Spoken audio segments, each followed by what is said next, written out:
Well, it all has one basic root cause to the whole thing, or, you know, foundation to the whole thing.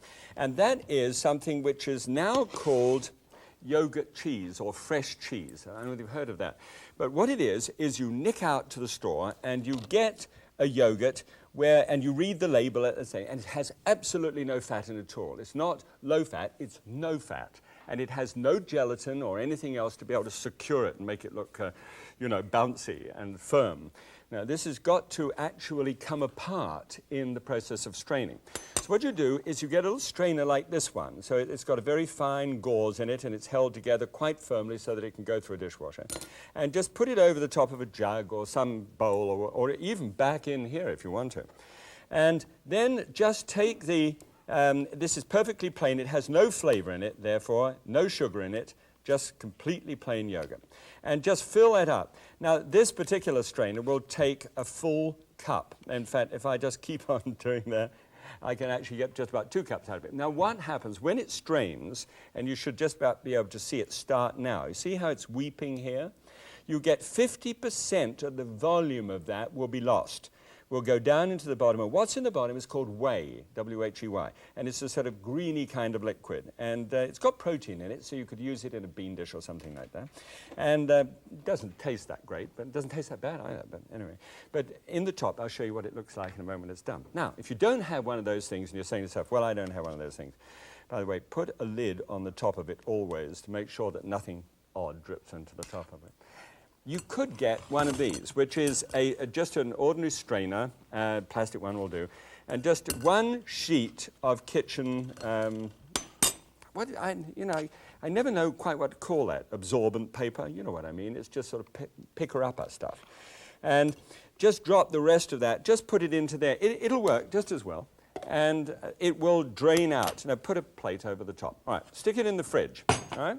And when you stuck it in the fridge, it will be there for about 5 hours. Now, I've actually left it in the fridge. Gosh, how long have I left it? I don't know. I mean, I must have left it in 10, 12, 15 hours.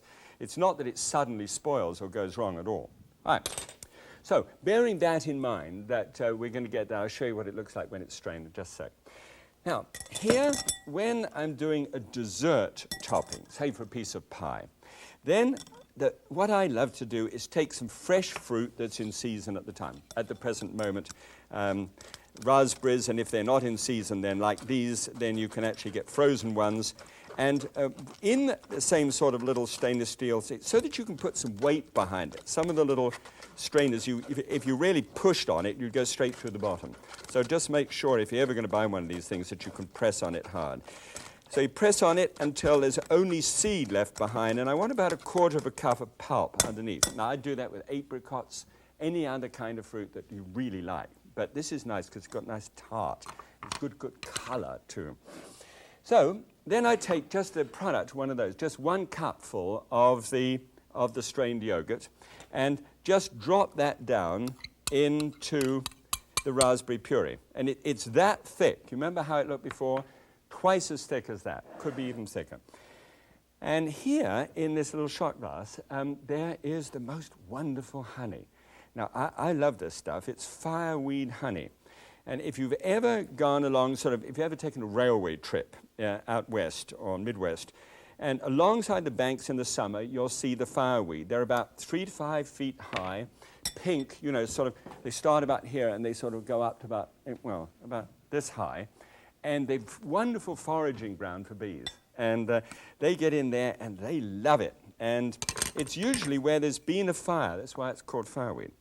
And it's in groves of them, and the bees get in there, and it's fabulous taste. I really enjoy it. So there we go.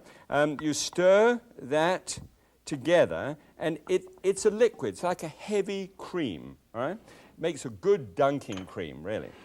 So just pour that out into a little cup and then serve that on the side. So that's the first one. It tastes great. I'm going to taste it a little later on. Okay. Now, next one. Next one is an intriguing thing because this is with fresh herbs. And so what I've got here is the actual stalk of chive, which of course is all stalk, and also the stalk of parsley. You see how that is? Not the top of parsley, but the stalks, well washed and cleaned, and then chopped up, and they had the most magnificent texture to them. All right? So those are the two textures of the two herbs. And then, same amount, 1 cup, that you've strained off, and this keeps quite well in the fridge. Now, it's about 1/8 of a teaspoonful of black pepper in there, and just a short slurp of, what's that, Graham? Teaspoonful of maple syrup. Maple syrup, if, you know, this yogurt has bright points like that. It got like this to the flavor. And when you get maple syrup, it rounds off that little sharp bit. It doesn't taste sweet, but it's a wonderful idea. Okay, that's enough. Then, just put the herbs in, of course. The 2 herbs, crisp green, and then mix that together. Now, if you've had a baked potato in its jacket, and somebody comes, sour cream, you know, bacon chips, and all the rest of the bit, just forget the bacon and just think of this as a potato dish. So you take a potato and just make a little cross on the top of that. If you like, and it's hot, you can wrap it around with a cloth like this and bring it straight out of the oven and then press it around the outside. And it opens that up in the top, and it makes it the most wonderful thing to eat, actually, because it's ready for the topping. So the topping goes on there. Can you imagine what that's like? And there's no fat in that whatsoever. Remember? Non-fat. Okay, put a muffin into a toaster. There we are. Get it nice and hot. Let's put that on one side over there. All right. I can't remember which ones it goes on, but it's all right. That's the herb one. Now, this one is just an absolute knockout.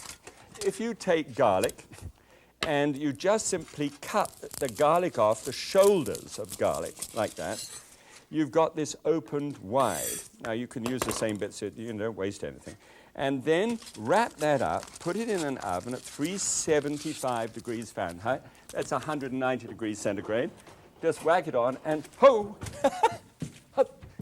Good. And it's somewhat hot. And just unwrap it. And look, this gorgeous piece of garlic is just lying there waiting to be used. Just press it down hard like that, and look what happens. It squeezes out into this fine pulp. Look. And that does not, I know, I can almost hear intake of breath. Come on, Graham, you're joking. I'm going to smell from here to kingdom come. Not at all. This has the most incredibly light texture to it and taste. So you just take that, which is about 2 tablespoons full of garlic pulp, and just whack that into, there we go, into the top. And another little spoon. I've got spoons all over the place here. And some freshly ground pepper as well. And do you know, here's where I'd like you to experiment. You see, I've got a whole bunch of fresh herbs here. I've got marjoram and thyme and all that sort of stuff. Well, here I've got just a little bit of thyme and just a little bit of marjoram. Just a bit. Now, please do it just the way that you want to do that. All right? Just your way of doing it. So just stir that up together, and please yourself, please do something that you really like the sound of. And then just shoot that into the top. Now this would be, I would say, with French bread. All right? Instead of butter at the table or rolls or something like that. Remember, always no fat whatsoever. Terrific stuff. All right, so we've got this one. I've got this and that one. And now, up here, come on. I know, don't ever poke a knife into one of these things. That's entirely right. Now, I just want to show you what happens to this. Here is just a little bit of the absolutely plain yogurt put into a little tub, and I put this on my table for breakfast in the morning.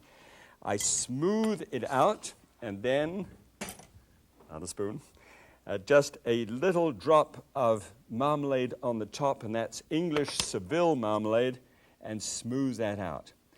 I cannot adequately describe to you how much I enjoy that when it's done. It's wonderful.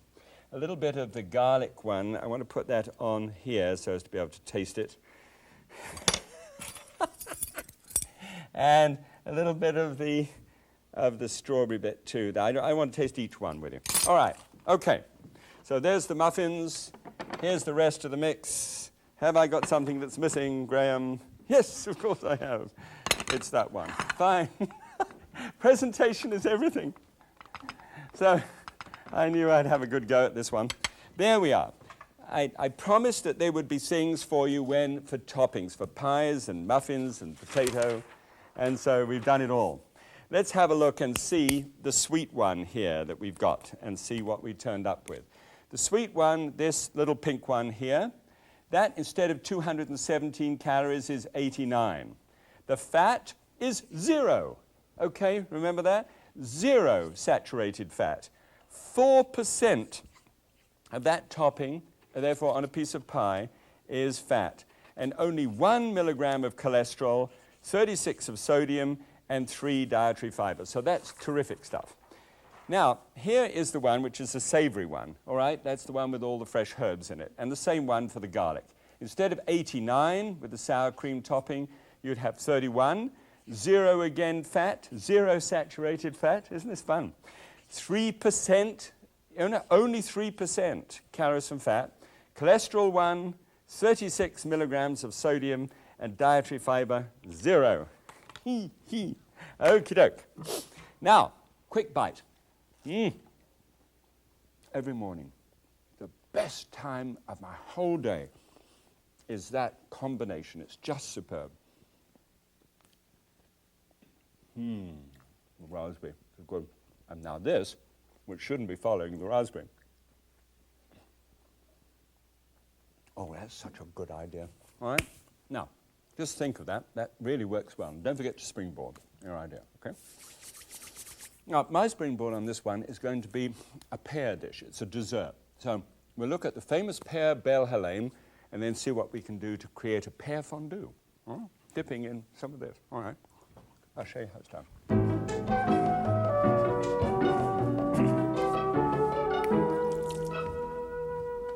Good. Well, that is such a lovely taste. It's fresh, you know. And after a while, I mean, you will probably miss the butter in the beginning, but after a while, it's amazing how you get adjusted to it and how you enjoy it. Look, several years ago, Trina and I, this is a very green pear, by the way. This is a Bartlett pear, and it's a cooking pear, so if that sort of makes any difference, and it should be a cooking pear. It doesn't need to be one of those very ripe commis pears. So several years ago, Trina and I went to the Eliocabala out of Rome. It's at a little place called Frascati, which is well known for its wines, and it's up in one of the mountains, sort of looking back over Rome. Gorgeous spot. And we had a pear peeled for us by the most charming, aren't they charming, Italian waiter. And he did all of this with a silver, about 400-year-old silver knife and a little fork at the end. And he just kept on talking to us and said, well, signor, you see, and it was so good. And there was the sun was out, and the sort of La Dolce Vita people hang around, and there was a marble swimming pool. I mean, the whole thing was marble, and busts of Caesar, which looked as if they were real. I mean, not real people, but I mean, you know, real old busts. So anyway, he peeled it like this. It was very attractive because he didn't touch it with his hands at all, and then just got down there like that, and proceeded to take all the pits out. And I didn't think of it at the time because I was sort of so overwhelmed by the dexterity of the whole thing. It was about twice as dexterous as this, maybe 4 times.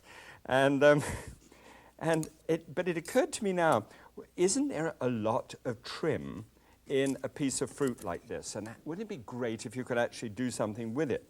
So I got to thinking about that, and I thought, well, here, how about this idea? I'll put the over there. This is all the trim from just one pear. But if I just put that with with another 3 pears, I've got a lot of trim.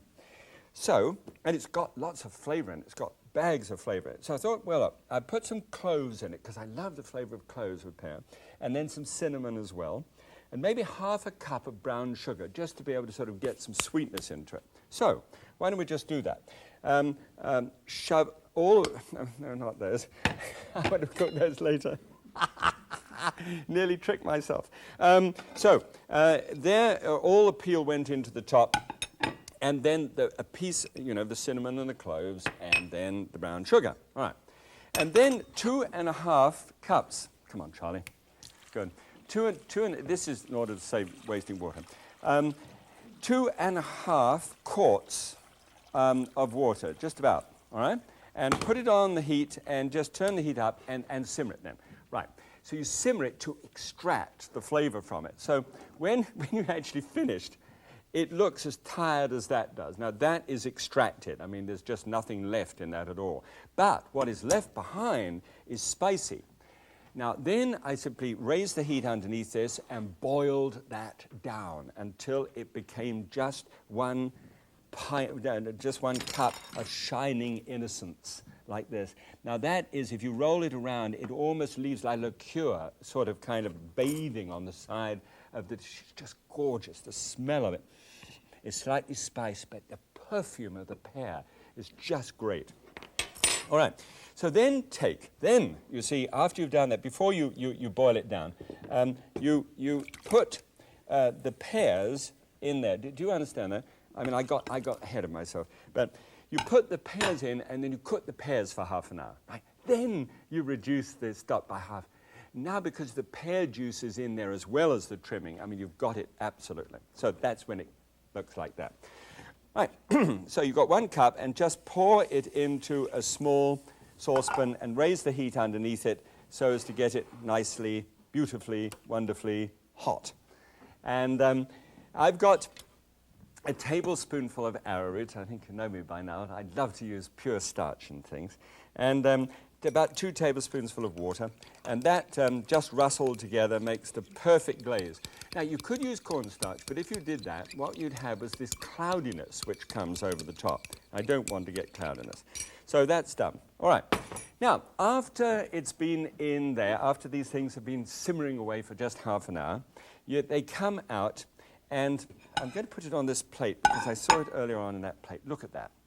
There are some beautiful things in this world, and you may be sitting at home and saying to yourself, really, Graham, you're waxing too eloquent about this one, but I cannot wax over eloquent about this one. This is gorgeous. That has just a vaguest little spice in it like that. I can put a knife blade in, it sinks into it, and it's perfect. Right? Now, what I want to do is I want to create a fondue. Remember the old thing that you have in the garage which you haven't used for years? And you can get it out so that you poke a stick in something and then dip it somewhere. Well, I'm going to dip it into that yogurt that I made with the fresh raspberries, the frozen raspberries in there, and thought to myself, if I dip that into that raspberry, what a combination. All right. So I cut all of those up, looks like this. This is just coming to the boil now. So take this arrowroot, move it to the side, never over the heat, stir it in, and then the moment you've stirred it in, you can get it back on the heat again, just to be able to clear and come to the top. Okay, let's get the one in the fridge whilst that's happening. They look so wonderful. Look at that glaze over the top. Everything glistens and it looks perfect. So, and about this stage, it takes that amount of time to be able to thicken up and to be perfectly ready. Now, I took these pears and then dropped this glaze on the top of them. Look at the glaze. Look at the glaze. And there, you can serve it hot if you like, but I really would prefer that went into the fridge and got cold, just like these that have just come out. All right, and then a spoonful onto the plate, and because I was looking for something that was absolutely elegant, without any question of doubt, very simple indeed, leave it like that. And then put this onto the side. and then I'll show you how this actually eats together. Turn the heat off, save money. Come through and I'll show you how it compares actually with the classic dish of all times, perhaps the pear belle Helene. But first of all, here, you would lay the little fondue fork on the side with this, and then put this dunking liquid there, have your party guests all the way around it, perhaps make double the quantity, and then you'd be into it. Now, this is the pear belle Helene, which is just hot chocolate sauce, ice cream, whipped cream, and poached pears on the top. Down, down. All right. Now, let me show you the difference, if you'd like to see that there's a real difference here. Okay, 708 calories drops down to 224. And then fat, 25 grams of fat here, 1 gram of fat. Now, this is for dessert time, you guys. Saturated fat, absolutely 0. That means the percentage of the calories that actually come from fat, whereas 32 here, are only 4% in this dish, which is fun. Cholesterol, which used to be 59, it's not too bad really, is down to only 1, which is good, of course. Sodium is just 54, so no real problem there. Dietary fiber is up to 6, which is excellent. I couldn't think of a more intriguing way of having a dinner party that for friends that I loved, that I wanted to look after, and who would actually leave my home and go away and say to each other, not, we're going to have to run 3,000 miles to get that dinner off, but to think, wasn't that a wonderful dinner? And let's try that fondue, because it was such a good idea.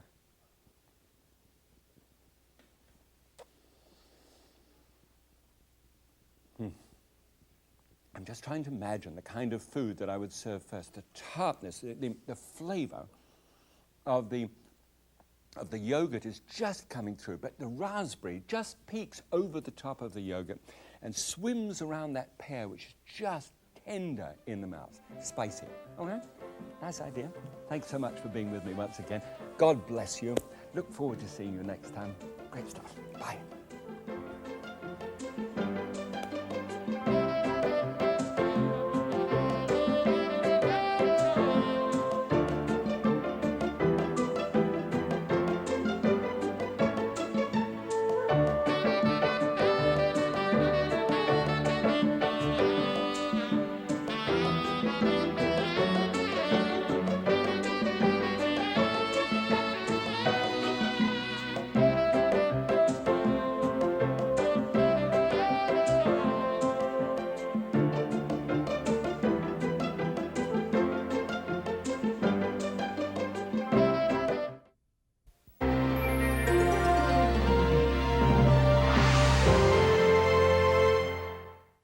Welcome to Graham Kerr's Kitchen. It's really 2 programs in 1. This is a series that appeals to your creative side. Food that is sumptuous stuff. How could that be? This is a program about people who want to eat healthy and reduce calories. Actually, it's about food with an aromatic quality that fills the nose. Oh, sure. But it's also about keeping my arteries clean by reducing fat. But it doesn't mean a thing if the food isn't rich and colorful. Maximize the flavor. Okay, but I must have healthy food that I can cook in minutes. I must minimize the risk. So welcome to Graham Kerr's Kitchen, where we get our heads together just for you.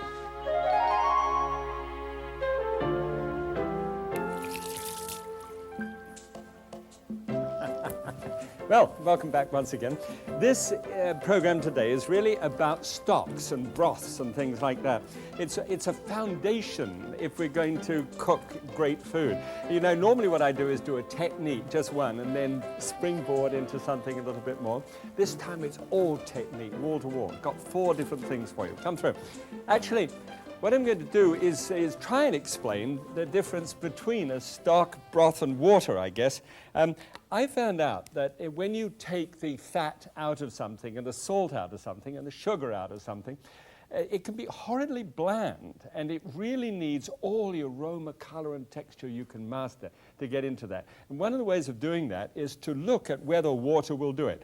Well, when water has got, you know, this fat fellow in here, and he's got his hands out either side bracing and doesn't want to sort of leave it for a moment, it works. you can actually put water into a dish and the fat will carry the flavor. But when we've actually gone to the process of banning fat from the thing, you do need to have this remarkable substance called a stock or a broth. Now, the big A is what I want to try and make the point. It's got to be aromatic. Every single thing that you can do to make that liquid aromatic is important. And so today we're going to look at 4 different ways to make water aromatic. Ready? Come on, let's go.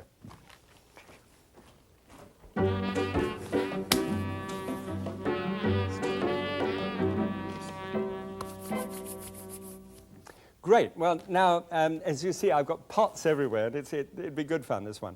Just 1 teaspoonful of oil in the bottom of a large pot.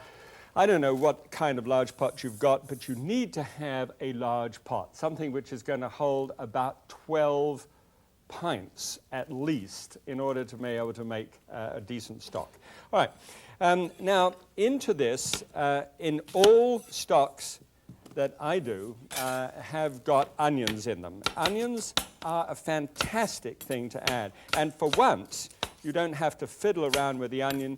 All you've got to do is just hack it up so that there are sort of large pieces. But this is an important part. In everything that you do with this whole process of producing aroma, is there are natural volatile oils in the onion, and that, oil is there, the little bit of sesame in it as well, but olive oil. And now the air is coming up and it's filled with aroma. You've got to fry it first, and the ingredients have, well, I'm sorry, I shouldn't say got to, but I feel that you really should. The ingredients should be not tired old pieces of celery, but everything should be fresh and wonderful. It's not, a stop-off point on the way to the garbage, a stock. In this, you need everything as good as it can be. Because it really, when you think about it, it's going to get underneath the flavor of other things, and you want to give the other food, which is very expensive, usually all the help that it can get. Good, so that's frying away nicely there. Now, there are, in order to help the aromatic side of it, there are always things like bay leaves. This is bay leaf from the laurel bush, and Laurus nobilis. And this is here some couple of sprigs of fresh thyme. Could use dried thyme. It happens to be one of the herbs that go well when it's dried. Parsley, I prefer fresh, and it's usually available all year round. And then a few black peppercorns and a couple of cloves. Those cloves, you'd probably think, gosh, they're not going to go any distance at all. But they really do. They're wonderful things. They get a wonderful aroma going. You don't have to put it in a mesh ball or anything else like that. Just chuck it straight in. Because, after all, everything's going to be strained off and thrown out anyway. Okay, so there it is, all jumbled around. It doesn't take a long time, by the way, this sort of thing. It just seems to be because it takes, the couple of hours, all right? Now, this is an 8-cup container, right? This is what we call the latte container for Seattle. This is about the standard that most people are involved in. Okay, now, just put that in onto the top. And now you've got to decide for yourself what kind of basic flavor you're going to have. Right? Now, if it's chicken, and this one is chicken, may I suggest to you that you get a 3.5-pound bird, and then just simply take off the pieces that are just really full of bones and could do a better job. I mean, you could pick over this, but you're going to eat a lot of skin at the same time. So take that off, and take the whole back and the ribs and the breastbone area until you're left just with the primary cuts. So it doesn't take a moment to be able to cut it up. And look what you've got. You've got a much less costly, breast of chicken. Could be 15 cents a pound less. And all of this is just bunts. It's an old family word that used to have bunts. It just means it's over and above anything that you thought you were going to have. All right? Lid on, lid off, and just let it simmer like this. Now, 2 hours simmer if you want a broth or a soup base of some kind. 4 hours simmer if you're going to make a sauce out of it. So all you need to do is just walk away. Well, almost. As it's happening, take a skimmer like this one and just run the skimmer over the top and collect some of the fat and the, dare I say, well, I call it froth. It can be, despumation or scum, if you will, that comes off the top there. Just put it in, and what I do, I put it into a fat strainer. See this? The fat comes to the top, and all the debris kind of falls to the bottom, and you've got clear stock in between. I'll show you how you fix that in just a moment. But that's what I do all the time. Just keep on walking past it. It doesn't matter. It's out of sight, out of mind. It only took 5 minutes to start the thing going. All right. Good. Now, here's another type of stock. If you want, say if you're doing some beans or some brown rice or something like that, you know how turgid those things can be when they've been, you know, no real flavor to it. It's just water in brown rice. Have you ever had that? And if you like it, I'm sorry. I didn't mean to cast any aspersions about it. Put it into some cold water, bring it up to the boil in the saucepan, and then go back to this again. I do that just to blanch the outside of the thing, because I really don't know what it's been. And when it's been in a heavy smoke, it could be all kinds of stuff on the outside. Anyway, put that back into the pot, and come on, thank you. And just run enough water over the top of it. It's about 5 or 6 pints of water normally. Should just about cover it. And check the manufacturer's handbook if you're going to be using a pressure cooker like this one. And this is a pressure cooker idea. By the way, if you want to use beef bones, okay, now beef bones are put in the oven about 350 degrees Fahrenheit for an hour. And I just opened it up and got it all in place. And see how beautifully brown they are? Now, that gives you color as well as a great flavor, all right? And also the fat just comes falling out of it. All right, then a couple of bay leaves, all right, on top of that, and 3 cloves, just a couple of cloves up on the other ones. It's amazing how much that does in terms of real flavor. Then, always check manufacturing, you know, always check this thing. Ah, I can see you. This is a hole through here, and you've got to make sure that a hole in a pressure cooker is open before you start. That's the main thing. It doesn't matter how modern the device is, that has got to happen if you're going to be safe with it. Put the little lid on, build the heat up. When it starts to siss, you know, like this, then's the time to turn the heat down a little bit and just keep it going for 30 minutes. Now, surely, I mean, you know, 4 hours here, 30 minutes here, and then you just pull it to the side of the stove and just let it go down naturally. It takes about 20 minutes or so. And even when you press the pressure release valve, there's nothing left in it, so you can just very carefully remove the bottom thing and open it up. And then take out the piece. Now, this has then just had the 1 hour and the cool down period. Now, when you look at this, let me shove it on there and show you this together. When you actually cut the skin off here and open it up, you've got all of this meat in between, and that piece of bone, and of course the debris, and the skin, which came off on the outside. That's what it looks like. So I chopped that up and put that as a seasoning in beans and things of that nature, and I've got this stock all ready and beautifully done. All I need to do with that stock, is just pour it through some muslin into a bowl like that, and whatever debris I've got is just strained out of it, and it's done. Now, I mean, genuinely, if you put beef bones in there, and they're brown, you get this lovely amber-colored sauce out of it too. Okay, so that goes over there, and then I always pour that into a fat strainer. Now, when it pours into a fat strainer, then if there's any fat at all that's still on it, on the top, I'm going to be able to get rid of that because it's going to rise to the surface. In exactly the same way as I handle this, as I strained it constantly, and because there's a lot of debris when you strain constantly, it's a good idea to always put it through a sieve on the way. Come on, I'm trying to do this too quickly. Sometimes you get a bit of debris at the bottom there, and just change it slowly. And there we go. That's right, it's flowing nicely now. So just a little bit gets stuck in the bottom. Do you see the idea? That is coming through the bottom of that fat strainer so that the fat flows to the top and you get the clear stock in between. If the idea is to be able to drop fat out, you know, might as well do it. And I'll pour it in there because I want to get this into the same size pot as the other one. Good, okay, so that's a fair and reasonable idea. Doesn't take long, you see. And the big thing here is aroma. Of course, I put it in the... There we go. I know I got the fat out from that first one. So let's check the aroma. Let's come over here and then just show you just exactly why I think this is such a good idea. Thank you, Jeeves and Jeeves. There you are. Look. Marvelous. All right. Now, the big thing, remember the capital A thing for aroma? I can smell that chicken. There's nothing that gets in the way. Try that sometimes. Sorry.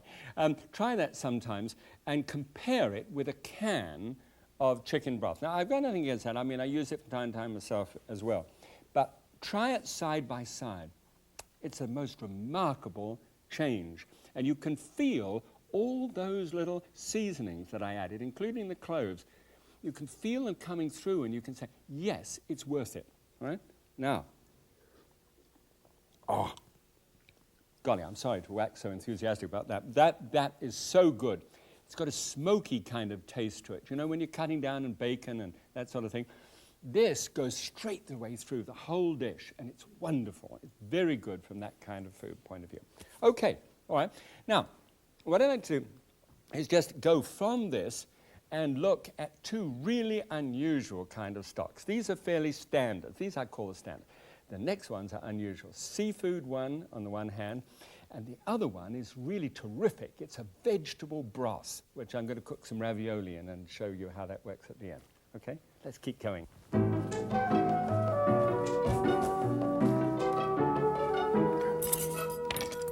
Okay, now this is where the great restaurants are really coming into their own nowadays, because they've actually decided that the heavy sauces of the past may not be just what everybody wants, but they want fragrant, small, delicate little things just underneath the seafood and underneath the light piece of chicken, etc. I mean, just lifting it up, it's just wonderful stuff. Beautiful food. All right, so a little bit of oil with just that signature of toasted sesame in there too. And I've got a lot to do, so just take half an onion and chuck it in, and then about a cupful of celery, all right? And just put those two little items in the top of that. Now, just get those started, because it doesn't matter what you do when it comes to stocks and broths. It's a great moment to break that volatile oil out first of all. Remember, the big A is what we're after. All right, now, sometimes there's an aroma which isn't too good, and this could happen if you get fish bones from the fish market. Now, you say to the fish market, I want the freshest bones that came out today, and he said, certainly, sir, and he goes around and he brings these out for you.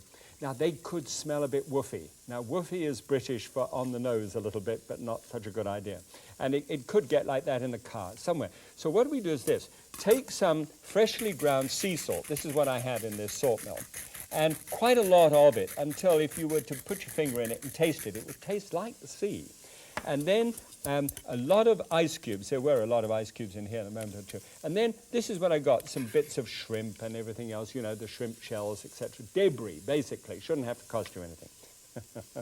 I just mentioned this and it'll cost you an arm and leg. So here, then they come out when this is just fried, just a little bit here.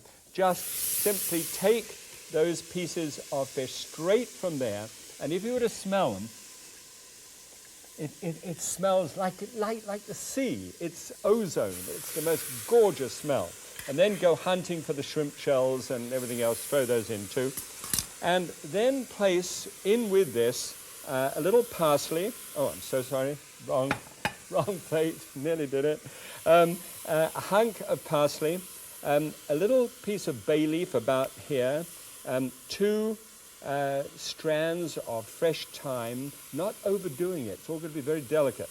And then some dill, just a couple of inches and 2 branches of dill, like that. It has the most great smell. And then 2 little cloves and about a dozen black peppercorns. All right, all in. Toss it all around together. You don't want high heat. You don't want high heat at all. The idea is just to break open those oil, and then you stick about 5 cups of straightforward liquid onto the top.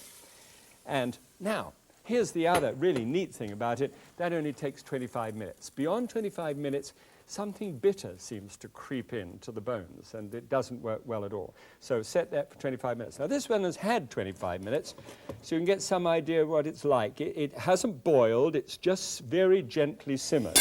Right? Take a piece of muslin, a stainless steel sieve like that, hand sieve, and just gently pour that through into the sieve, just like that. Now, there's a lot of debris in there, but don't worry about it. That's going to have to be thrown out. I use old newspapers that are not going to be recycled. And they can just turn it straight into a newspaper, wrap it up, and sort of put it out. All right. Now, there is the stock. Now, come on, Graham. And pour it into a fat strainer and just leave it there to be able for the oil to come to the surface if there's any fat in there at all and you want to get rid of it. Great. Now the other one. This one is an absolute essential. Teaspoonful of oil again. And this is what the great people are doing nowadays.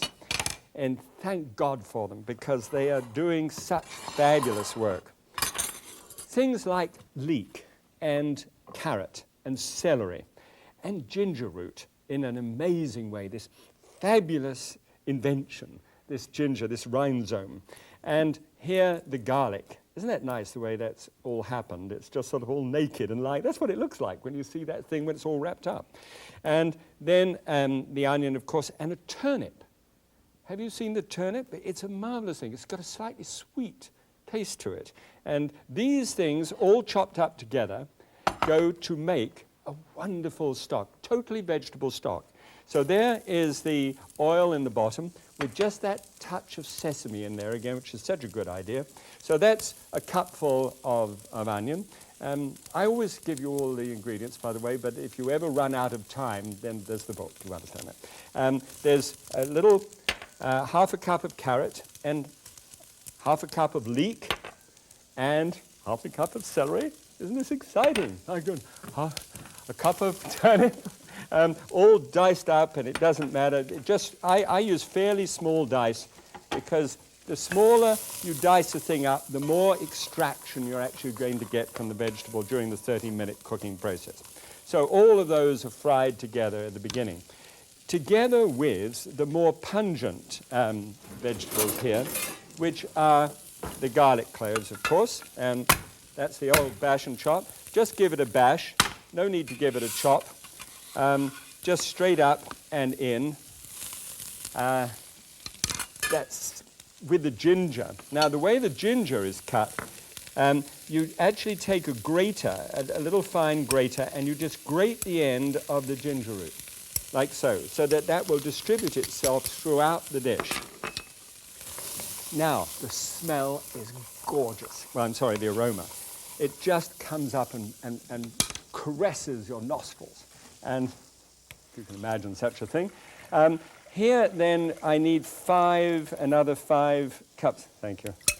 This is the little electronic eye under this thing, and it doesn't see, it stops when it's clear glass.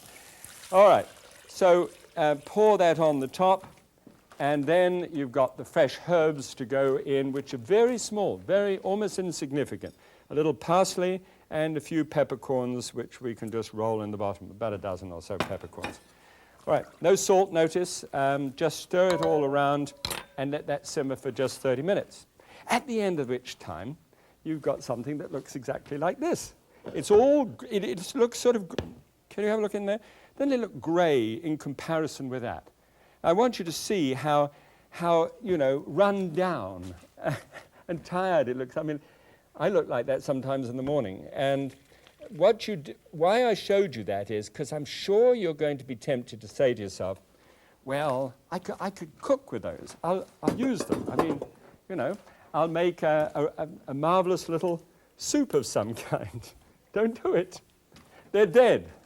They've given up everything they've got. Their gastronomy was their whole reason for existence.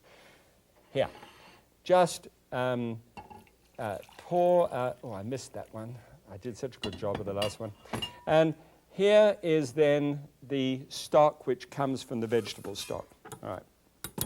And here is the chicken stock, and there is the stock from the ham hocks that we had before, and there is the fish stock. Right.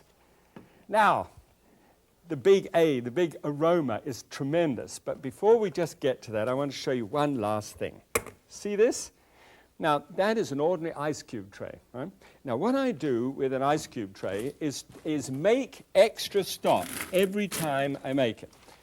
Pour it into an ice cube tray like this one, and then take out the cubes and write on a package, right here, you know, ice cubes and the date that they went in. You know, 6 months should be an absolute maximum that you'd keep things like that.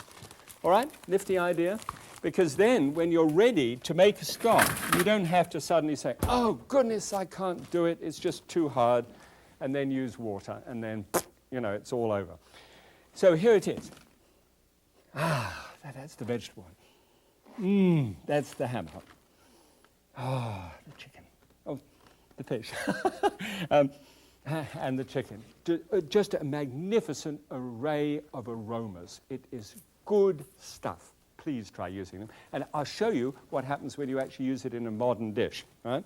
The modern dish that I wanted you to see here is actually a ravioli. And ravioli are terrific things when you just look down into there. They cook in that magnificent stock as against the thick cream of the classical kitchen. All right. So if you look at that and wonder what that does to the dish, and this is the same dish here, the same ravioli, but cooked in the two different styles. 488 was the first one. Now you drop down 300 calories. Just that's the difference in the sauce, the same content of the food. 12 grams of fat, so you've under half that. The 17 of saturated fat, 6. So we've got that down to 35% of calories from fat. And of course, you'd have vegetables with this as well, wouldn't you? I mean, you just wouldn't serve that as just a main dish. So when the vegetables get in, that compresses that 35%. Then cholesterol, 164, so that's down to 304. Look, whistle down. And the sodium. And the dietary fiber is down to 2. Well, it's up, actually, 2, which is just as well with all that trouble.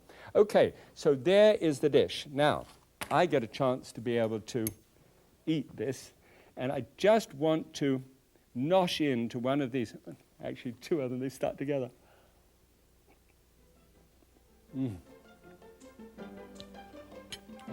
That's the vegetable broth.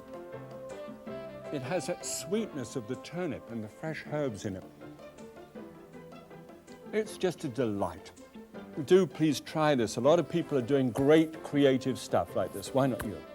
Okay? See you next time. God bless you. Bye-bye.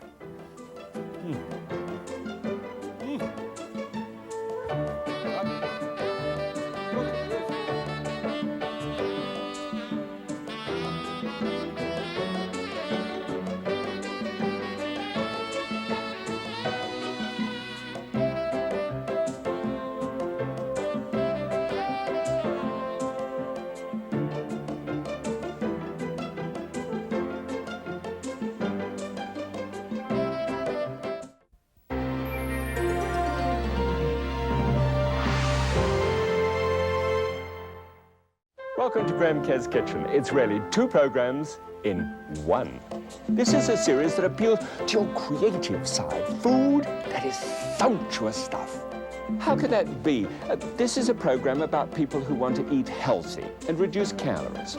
Actually, it's about food with an aromatic quality that fills the nose. Oh, sure. But it's also about keeping my arteries clean by reducing fat. But it doesn't mean a thing if the food isn't rich and colorful. Maximize the flavor. Okay, but I must have healthy food that I can cook in minutes. I must minimize the risk. So welcome to Graham Kerr's Kitchen, where we get our heads together just for you.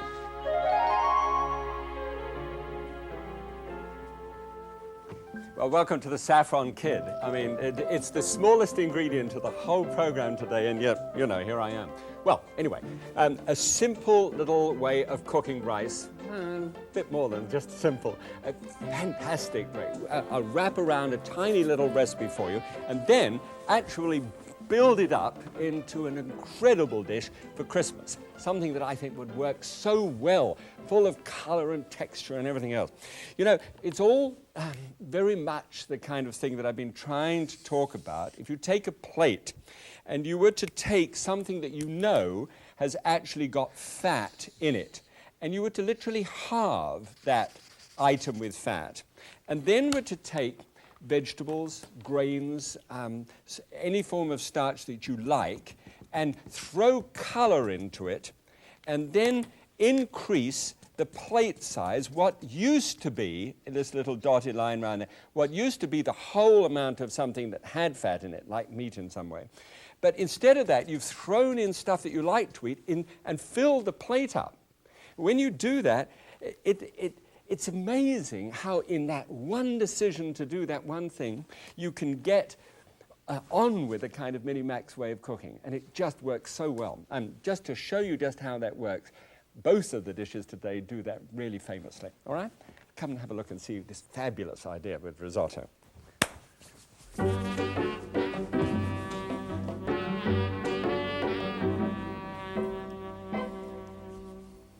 Now, the risotto, you know, just fasten your seatbelts, it's okay. I mean, I'll give you everything you need to know. Must start with a stock. It's really so important because the rice has got to absorb the most incredible flavor because we're not going to put a whole bunch of fat into it. All right, a nice large onion, therefore, and celery tops, you know, the stuff you normally trim and throw out, and 4 carrots and a good large bay leaf. That's a magnificent one, isn't it? And then here, 4 little cloves nestling in there. Nestling? They normally nestle, but they nuzzle. Nestling in there are little cloves here, and then also about a dozen black peppercorns. And that would all go, just a little oil in the bottom of the pan, and fry up the onion and just release the oils from it.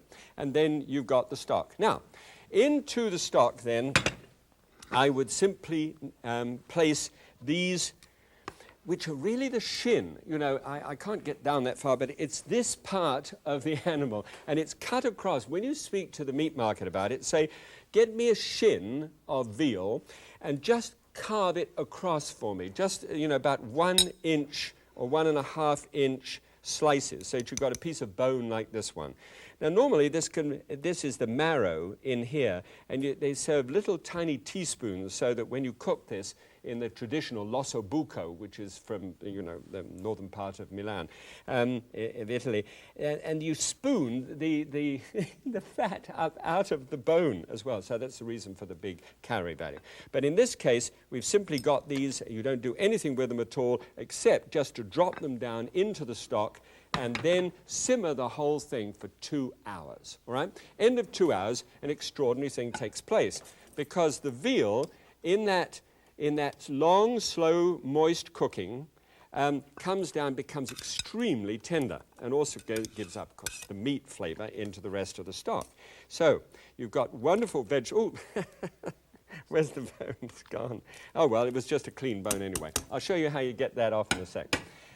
Then just simply get the, love those handles, just pour the stock then. I had altogether 8 cups of liquid, and I want to get down to 4 cups of liquid. So you can tell by the simmering process that you get some of the liquid going off, which concentrates it, gives more flavor. So then just shake out this surplus liquid, leave nothing. I mean, this is so aromatic and delicious. That's the stock, and just pull that across there. Okay, fine. Now, what I normally do, just in case there should be any surplus fat, and there really isn't in the veal shank, but if there is, just pour it into a fat strainer, and you will find that if there's any surplus fat there at all, it will come up to the surface. Now, it's always, when you make a risotto, you always keep the stock hot. It must be hot for the continuing addition. It's done in 4 different levels. All right, let's put just a half teaspoonful of oil in the bottom here. Yeah, a genuine half teaspoonful. And if you haven't seen this before, here we go again. When you're cutting an onion for any kind of dish, the thing to think of is how large should it be? And in this case, you cut it so that it looks about the same size as rice grains. Right?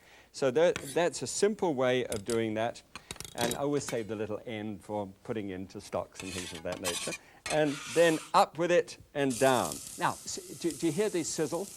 The moment that onion, in order to really go properly, the onion has to, if you put it down on its own, it would stew in its own juices. But with oil there and a hot pan, now it's bursting the oil sacs in the onion out, and you're getting this wonderful aroma. Can't do it any other way. All right, good. I need all of it. Fine. Now here's the rice. Now this rice is called arborio rice, and it comes from the Po River Valley, just north of Milan, north and across a bit, northeast. Here it is. It's a lovely fat grain of rice. This is long grain rice to give you some idea about how large it is, and this is long grain brown rice, to just show you the different kinds of rice. I need a cup of it, and just ask for it by name, and then in the supermarket, they're very cooperative supermarkets nowadays, really understanding that we want to cook. All right, instead of just buying things in 300-calorie frozen packages. And so when you've got that rice, just throw it in and just mix it up with the onions. It just does fine. All right. Now, into that, which is hot, you put 1, 2, 3, 4, 5, 6, 7, 8 cups of a dealkalized dry white wine. All right? And then this... This is the world's most expensive spice. This is saffron, and thankfully, you don't actually use much of it. It takes 250,000 of the little stigma inside a crocus. They actually pluck the little strands out of the center of the crocus and put that into it. I need 1/16 of a teaspoonful. I mean, literally tiny amount, but it is fragrant and it produces the color of my shirt. Just simple. And then roll it up, please, and keep it in a sealed bottle and in the fridge or in a safe, wherever you feel that you want to keep it. All right, beautiful, great color. And I like the powder rather than the strands because it has more of a density of flavor, providing you get it from someone who you can trust, that isn't adulterated with turmeric or something. Okay, so that's on the heat there. So that's the first lot. Now, what happens is you just keep on going, and every now and again, when it gets stiff enough, you stir it up, and it gets stiff enough, and you add then another cup of the stock, and then you keep stirring it, and it takes just 20 to 25 minutes. Keep stirring it, and the arborio rice, the starch from that, comes off, and causes this incredibly luxurious, look at that. It has this smooth mouth round fullness which is so gorgeous, and it's just picking up the stock. So this one is what it looks like when you've got that last cup to add. So I'm just going to add one last cup to there, put it in, and stir it. Okay, now you see the stirring over a medium heat, keep stirring all the time. And this is one of those things where you're just going to have to do it. Just keep stirring like that. It's wonderful. I can taste it already. So then just simply fork the meat apart. It is so tender, so completely tender. Any pieces of odd meat, tired vegetables, make sure they're to one side. And there it goes. And if there's any strong skin on the outside, just nip that in the bud as well. There we go. And look, you can just pull it apart from the bone. It is just as tender as can be. Then just take that and just shoot that down into meat. Now, this isn't l'osso bucca. I'm not even pretending it's l'osso bucca, but it has the essential basic character of l'osso bucca. And that's what I wanted to get at. Cheese. Now, cheese would be, you know, the Parmigiano Reggiano, the Parmesan cheese, which is gorgeous, or an American Monterey Dry Jack. This is a very intriguing cheese. You grate it up, and there's a real temptation to fudge it here. What I do, I grate on this grater, which has got, it shows you how much actual cheese there is in there. And then all you have to do is just slip that back, and it's in. And it is so easy to get a big block of cheese and keep on grating away and saying to yourself, Mom, Mommy, and keep on stirring. Please, please, believe me, you know, you can go more than you want to, and it really makes a lot of difference. There's just enough cheese in there to really feel it. Then, a cup of peas. Now, one of the classics in this part of the world, up north of Milan, is risi bisi, which is rice and peas, one of the great dishes of the world. So I've just borrowed a little bit from that as well. This is where you get different ideas. And some freshly ground pepper. There's a full quarter teaspoonful of freshly ground pepper in there. You've got to be able to feel the bite of it. And a little bit of salt too. And actually, although this goes above what I normally say, it's got to go up to a quarter teaspoonful. We found that if you don't go the full quarter teaspoonful of salt, then it's kind of dull and you regret it. Don't do that. And as you'll see from the numbers, it doesn't make that much difference. All right, on the side, this is it. It's served. It's done. So get a nice spoonful of it and dump it on the plate. Now, it's going to be solid. Don't look at it as being anything else but solid, a solid heap of food. And when you've eaten this on one of those cold nights and the rain's coming down, you are going to know that you had a real meal. Right? So here it is. Let me just turn down the old heat again. And on the side, I've got, well, I'll show it to you over the other side as we compare the numbers. There we go. Doesn't that look nice? And on the side, you've got something called cremolata, which is really little wisps of fresh sage and little scattering of the outside of the zest of the lemon, which just makes it, you know, it just gives you that little extra bite. So what I was trying to do